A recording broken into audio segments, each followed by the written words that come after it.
Bonjour à toutes et tous, j'espère que vous allez bien. Aujourd'hui, j'aimerais aborder avec vous la notion de discernement. Voilà, parce que c'est bien utile le discernement. Donc, comme d'habitude, j'espère que vous allez bien, que vous passez une bonne semaine, une bonne journée, que vous arrangez au mieux votre vie pour qu'elle vous convienne. N'oubliez pas, vous êtes maître de votre vie, de votre destin.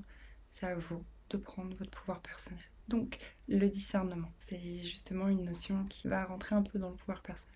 En fonction du discernement que l'on a, on va être capable de prendre des meilleures décisions. Déjà, voilà. Pour moi, la notion de discernement, c'est d'être en capacité de prendre des décisions, de percevoir le monde. C'est assez large en fait. On peut l'appliquer à beaucoup de choses, le discernement. En tout cas, c'est cette capacité de faire les choses de façon le plus alignée à soi et le plus juste, le plus en conscience. En fin de compte, en réalité, je pensais que ça serait une notion qui serait hyper facile à définir et lui donner une vraie définition, étant donné qu'on peut le mettre dans plusieurs contextes et que ça peut être quand même assez large. Une définition unique, en tout cas là, je suis pas inspirée, elle vient pas en 3 mots quoi. Je me rends compte que ça mêle plusieurs notions et que, ouais, effectivement, ça va avoir ce rapport de est-ce que c'est bien pour moi ou pas? Est-ce que c'est aligné à qui je suis? Parce qu'en fin de compte, on va tous avoir le discernement en fonction de qui l'on est, donc de nos valeurs, de nos expériences, de nos croyances. En fonction de ça, on aura des capacités de discernement qui seront différentes et unitaires en fait à chacun. Du coup, c'est une notion très générale mais qui est en réalité appliquée de façon très unitaire. Donc je pense que cette notion, il faut se la rapporter à soi. Des fois, on peut être amené à juger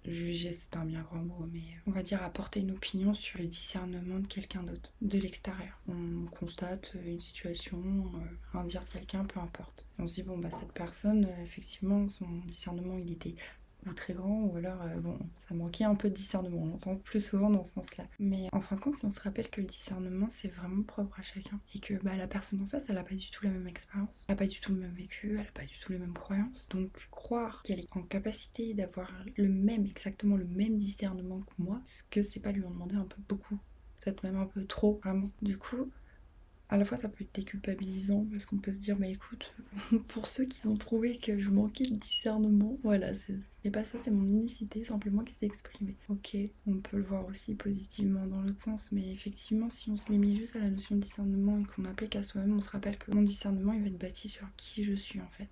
Et en fin de compte, pour que cette notion soit plus juste au moins pour moi-même, parce que c'est ça le plus important dans un premier temps, et ben pour que j'aie un bon discernement, il faut que je sois alignée à mes valeurs. Il faut que cette chose soit plutôt juste pour moi. Il faut que cette chose elle soit respectueuse. Alors je pense que ouais, le discernement se fait effectivement dans le respect de soi, de l'alignement, de nos valeurs, de tout ça. On est capable d'y avoir du discernement avec cette notion qui nous est très propre aussi à chacun de bien et de mal. Là, on va placer ce baromètre. Souvent, ça va encadrer toutes ces choses-là et il est important du coup de se connaître et des fois de se poser même la question est-ce que j'ai un bon discernement vis-à-vis de moi et vis-à-vis du monde, ou est-ce que peut-être que là il y a trop de peur, trop de trauma, ou inversement peut-être que là ça manque de discernement, que c'est peut-être un peu trop léger, qu'on est peut-être un peu trop sur de la surface. Je pense que ouais, le discernement c'est vraiment propre à chacun et qu'on peut se dire qu'on a fait preuve de discernement à partir du moment où ça mêle d'autres notions. Le respect de soi, l'amour de soi, que les choses ouais, soient justes et alignées. Et en fonction de ça, on va pouvoir se dire ok et poser. Parce que le discernement c'est un peu une forme de jugement. Parce que si t'as eu du discernement pour quelque chose, c'est que t'as posé ton baromètre quelque part, ta petite barre personnelle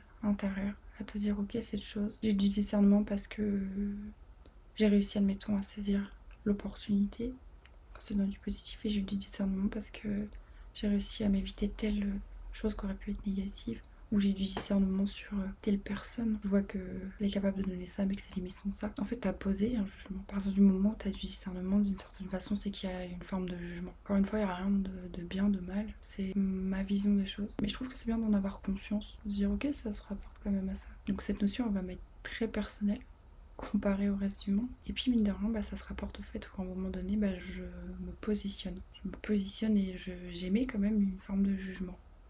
J'ai le discernement de me dire tac tac tac, peu importe ce qui est derrière, positif, négatif, peu importe. Du coup voilà, pour vous à quoi se rapporte le discernement, comment vous le définiriez, peut-être de façon un peu plus concise que moi. Du coup j'ai eu un petit peu de difficulté comme je vous disais. Moi je suis très nature peinture donc j'allume, j'enregistre.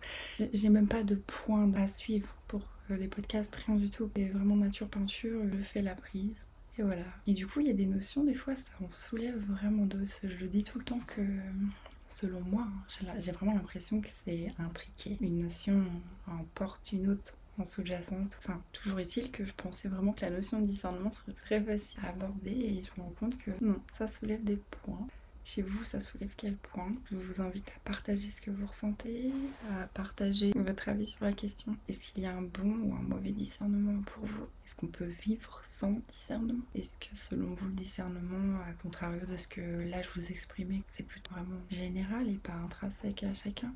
Allez-y, encore une fois, c'est le but de la chaîne, le partage, et ouvrons nos consciences. Et portons-nous mieux en conscience. Voilà. Donc, avec tout le discernement que vous pouvez. Régalez-vous avec ce podcast et à bientôt.